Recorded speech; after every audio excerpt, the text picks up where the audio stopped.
Tenemos que liberar una lucha sin cuartel contra el atraso, el estancamiento, el desánimo y la desesperanza. Tenemos que extirpar hasta sus raíces la ignorancia, la miseria, la enfermedad y el miedo al futuro. Tenemos que aplicar toda nuestra fuerza y toda nuestra inteligencia para levantar a este país y lanzarlo hacia adelante. Frondizi, ¿el último estadista? Arturo Frondizi nace el 28 de octubre de 1908 en Corrientes. Hijo de inmigrantes italianos, comparte con sus 14 hermanos las lecturas hegelianas de su padre. La vocación intelectual de los jóvenes Frondizi reflejaba el sueño de la madre. En el colegio es distinguido por un pequeño ensayo titulado ¿Qué es la patria?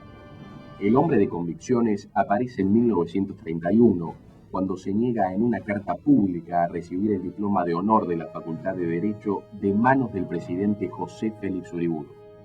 Un año más tarde se afilia al radicalismo. En 1933 se casa con Elena Fagionato. Hombre severo con sus emociones, alguna vez dijo: si algún aspecto de mi vida ha funcionado, fue la relación con mi mujer. De ese matrimonio nace Elenita, una mujer notable que muere antes de cumplir los 40 años. Nunca pudo superar el dolor de su pérdida. La construcción de un político. El 4 de junio de 1943 se escribe un nuevo capítulo en la historia de los estallidos institucionales de la Argentina. El régimen está dominado por coroneles nacionalistas, entre los que sobresale Juan Domingo Perón. En 1946, la fórmula Perón-Quijano gana las elecciones. Ejercitado en la defensa de presos políticos y gremiales, Frondizi es crítico del oficialismo, pero advierte a los radicales contra el peligro de transformarse en meros recolectores de votos opositores. A los 38 años llega al Congreso. Comienza a construir el perfil de un político fascinante. Sí, yo creo que fue una de las personas que probablemente más impresionó a toda su generación, en varias dimensiones. Yo mencionaría dos que recuerdo con claridad. Una fue como legislador nacional, como diputado nacional, donde en el Congreso siempre se destacaba por la profundidad, la seriedad, la rigurosidad con que estudiaba los proyectos de ley. Usted sabe que eso le dio una excepcional fama entre sus contemporáneos. Era un legislador extraordinariamente dotado, culto, preparado, informado, documentado. Eso fue muy significativo. Cuando era diputado radical y gobernaba Perón, habitualmente el Congreso, las bancas vacías. Los senadores en el restaurante del comedor del Senado, diputados, perdón, de pronto dijeron, está por hablar Frondizi, y se poblaban las galerías, las bancas, todo. No en vano llegó donde llegó, ¿no? El hombre no fuma ni bebe, y rechaza la bohemia política de la época. Gana prestigio como político de pensamiento superador de problemas. No aceptaba, por ejemplo, la disyuntiva entre libertad y justicia social. Frondizi creo que fue en los últimos 50 años de la Argentina el único presidente que pensó. Frondizi tuvo la talla de estadista porque tuvo un proyecto. En la Argentina muchos historiadores dicen que hay pocos políticos que tuvieron proyectos de país. Equivocado no. Roca, Perón, seguramente Frondizi. En 1951, la fórmula Balbín-Frondizi es derrotada por el general Perón. El eslogan de campaña fue por la reconquista de la libertad y la democracia. 3 años más tarde, Frondizi es ya presidente de la Unión Cívica Radical. Tormenta imperfecta. Durante la segunda presidencia de Perón, una sociedad dividida se encamina al drama. Desgastado, superado por los acontecimientos, el gobierno parece impotente ante los hechos. El odio movilizaba a unos y a otros. Los bombardeos a Plaza de Mayo del 16 de junio de 1955 anticipan el final. 16 de junio de 1955. Pasado el mediodía, inesperadamente la silueta de un avión se recorta sobre el cielo.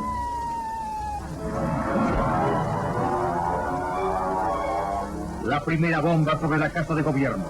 Después, bajo las nubes, el zumbido de los dos termicios.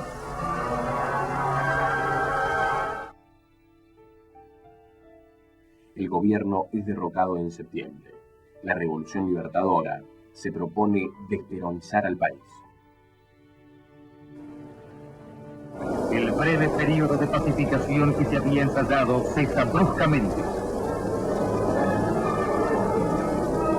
Otra vez la violencia enfrenta a los argentinos. En la mañana del 16 de septiembre, los rumores ya son verdad. La ansiedad sale a la calle y se petrifican las pizarras. Córdoba ha empuñado las armas.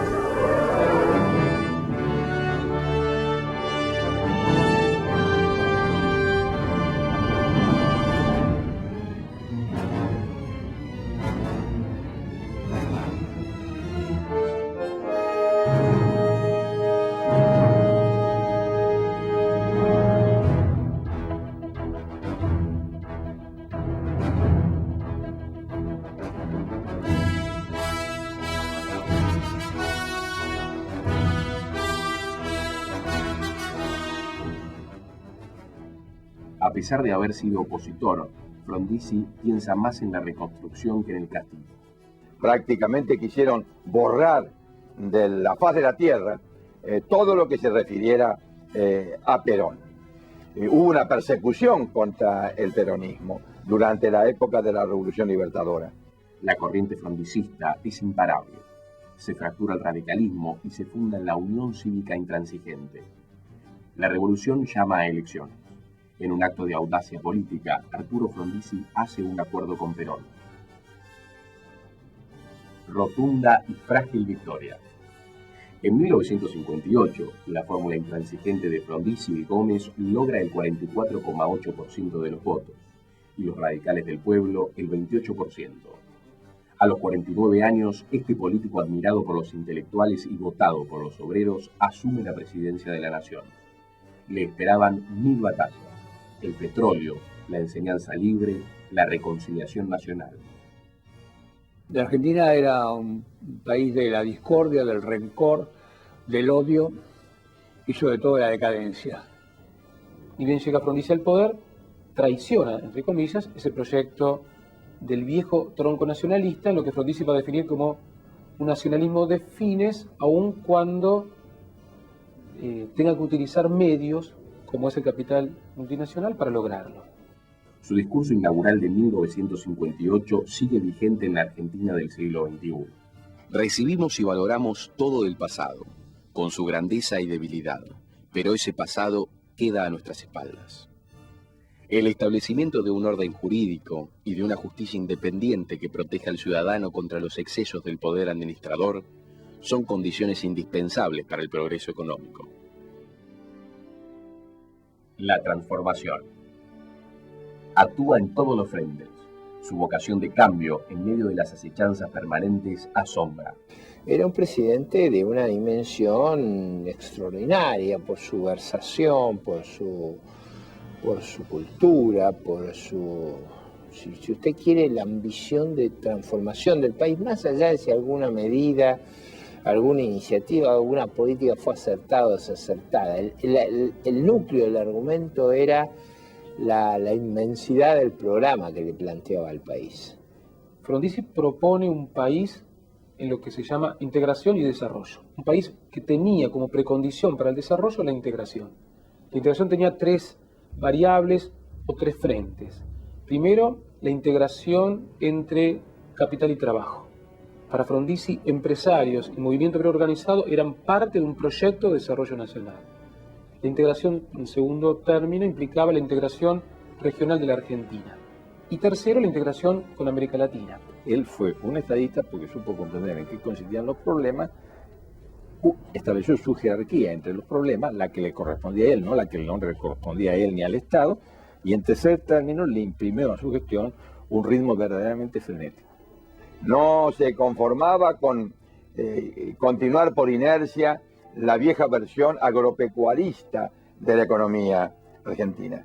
Quería un país industrial y en ese sentido trabajó, estimuló a los capitales nacionales, estimuló a que vinieran capitales del exterior que sirvieran a esa política de industrialización.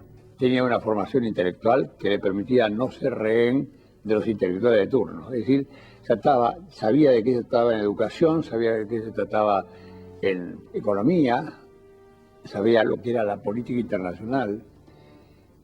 Yo me acuerdo una anécdota de él, fue a New York y habló en Naciones Unidas. Y estaba el presidente Kennedy, que viajó especialmente de Washington para escucharlo. Y cuando terminó, el presidente Kennedy subió y lo abrazó y dijo: présteme el discurso. Kennedy, el presidente de Estados Unidos. Los éxitos económicos se cruzaban con enfrentamientos gremiales. La idea de modernización produce extraordinarios resultados en la industria, el agro, la producción de petróleo y la cultura. La educación fue en ese momento la mejor del mundo. La mejor del mundo. Venían ministros de educación a mirar cómo se había cambiado la estructura de la educación. Y la sensación de la necesidad de unión de los argentinos. Director de la Biblioteca Nacional fue Jorge Luis Borges. Presidenta del Fondo Nacional de las Artes fue Victoria Ocampo. Presidente del CONICET fue Bernardo Usay. Y así le puedo señalar figuras de la cultura, de las artes, de la ciencia, destacadísimos que no pertenecían al partido político de Frondizi. En el plano internacional, Frondizi mantiene reuniones históricas con los grandes líderes de su tiempo. De Gaulle, Adenauer, el premier de la India, Pandit Nehru, Eisenhower. El presidente Eisenhower y los miembros de su protocolo reciben al doctor Frondizi y su señora. Al producirse el encuentro, dice Eisenhower: señora Frondizi, es un gran honor darle la bienvenida como jefe de una nación por la cual nuestro pueblo siente gran amistad y respeto. Es la primera vez que un presidente de su país viene a los Estados Unidos, de manera que consideramos esta circunstancia como un gran halago. Kennedy, Castro y el Che Guevara. El líder cubano visita al presidente Frondizi en la residencia de Olivos.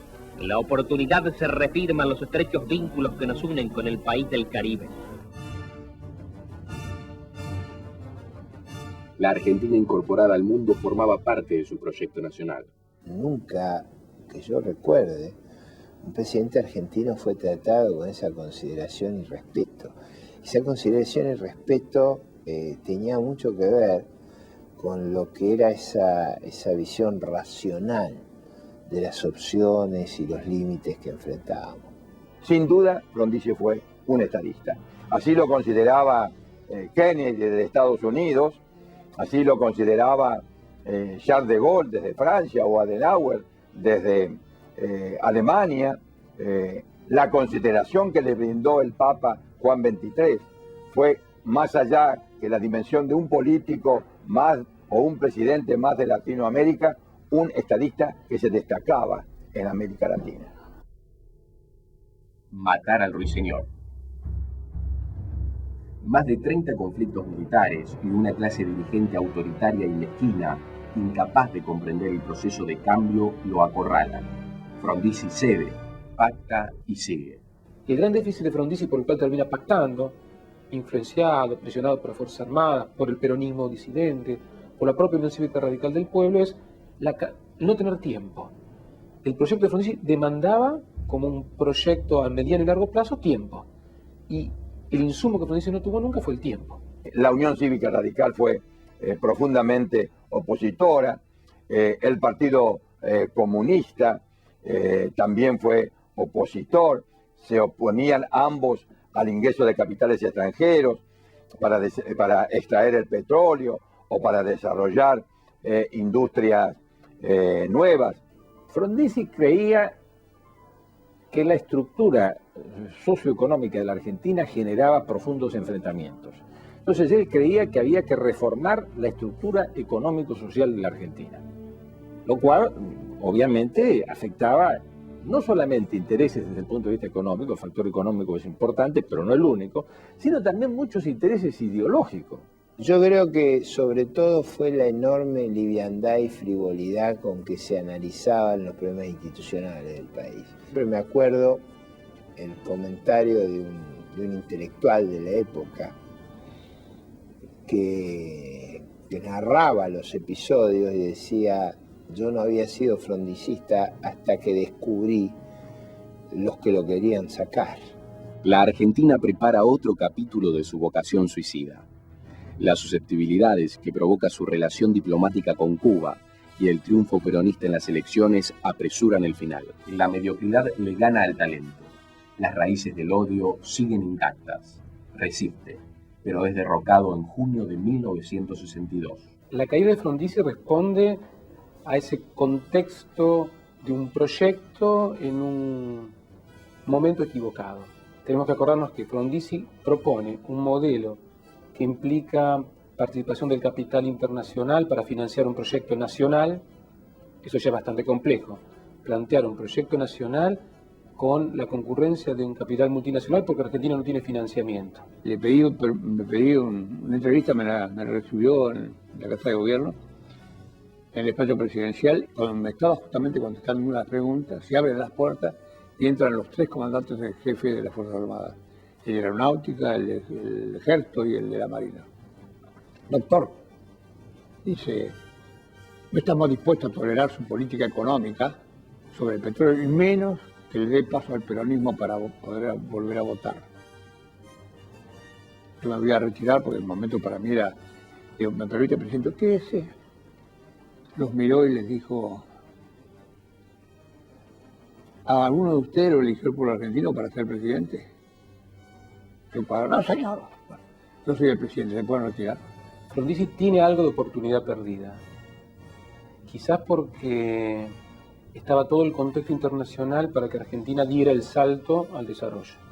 Nos tenemos que acordar que Frondizi es parte de un modelo, que es un modelo desarrollista, que tiene antecedentes, previamente en Brasil con Kubitschek, que tiene un contexto teórico, ideológico, que se llama Manifiesto de la Alianza para el Progreso de Kennedy.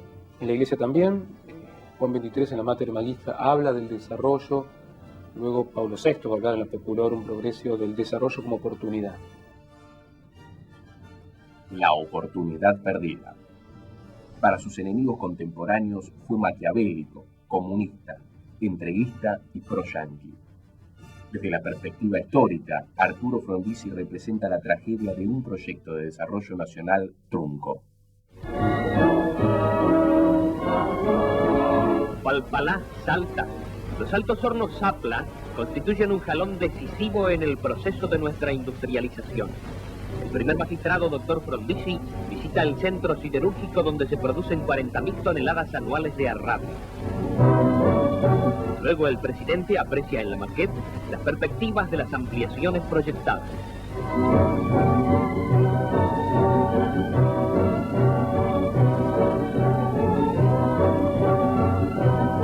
Posteriormente asiste a una colada de mineral.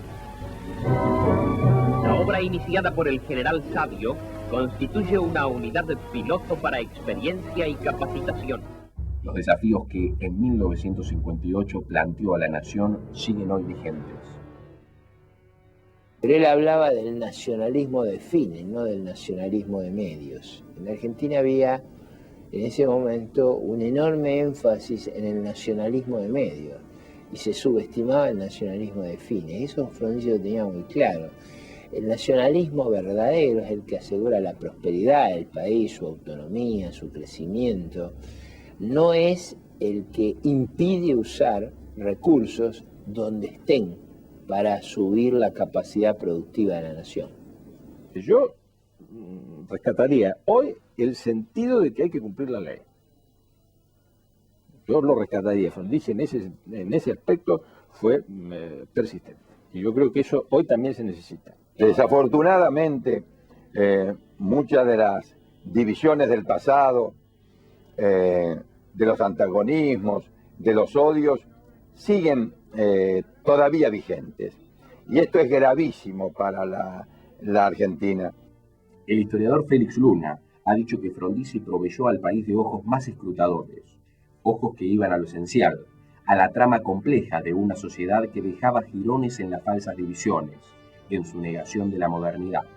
Tenía otro tipo de formación, tenía una visión industrial interesante de la Argentina, tenía principios de ética republicana y lamentablemente la impaciencia de llegar al poder, la convicción de que solo transando, en este caso con el peronismo, se podía llegar al poder, la negociación permanente en un poder debilitado con los militares, quebró en el gobierno lo que era la mejor cabeza de la Argentina.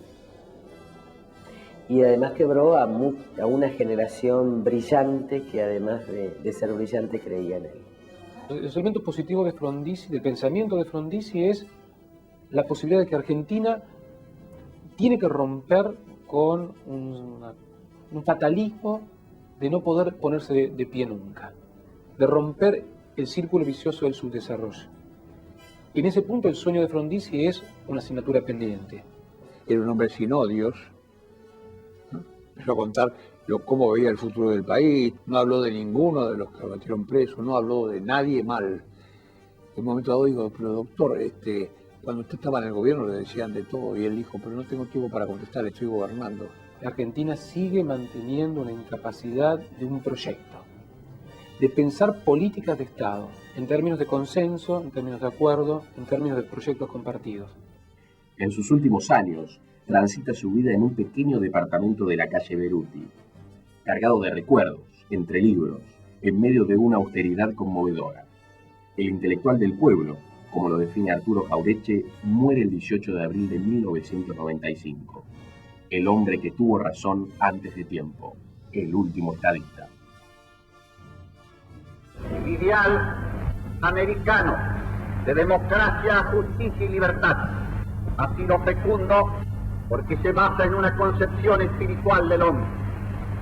En virtud de esos principios, los pueblos americanos rechazan toda concepción materialista de la vida y toda concepción totalitaria del Estado.